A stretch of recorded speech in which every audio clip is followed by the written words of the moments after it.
మీరు మీ ఇంట్లో పనిచేసే వ్యక్తి పైన ప్రతాపం చూపిస్తే దేవుడు తన బిడ్డను ఎలా ఏమంటారు గద్దరెక్కల మీద మోసుకునేలాలో మోసుకెళ్తాడు. మీ జీవితం ఫరోలాగా కుప్పకూలుతుంది.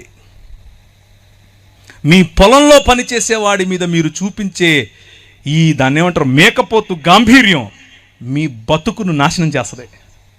మీరు పనిచేసే చోట మీ సహ ఉద్యోగి పట్ల మీరు చూపించేటటువంటి అన్యాయం మీకు పట్టిన కొవ్వు కరిగిస్తుంది.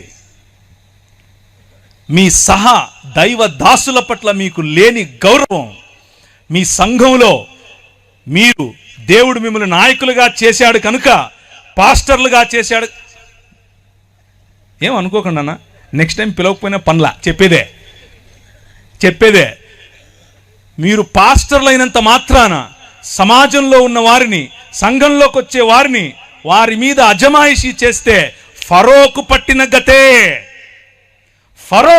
గతే. ఎందుకంటే మన దేవుడు, ఆయన హృదయం ఎక్కడ నలిగిపోయే ప్రజలుంటారో, ఎక్కడ అదిమి వేయబడిన ప్రజలుంటారో, ఎవరి పైనైతే మీరు ఇంకా ఎక్కువ భారం పెడతారో అక్కడికి గద్ద తన పిల్లలను తన్నుకొని పోయినట్లు వచ్చి తన్నుకుపోతాడు. మన మూతి పళ్ళు రాలుతాయి, మన కొమ్ములు ఇరుస్తాయి.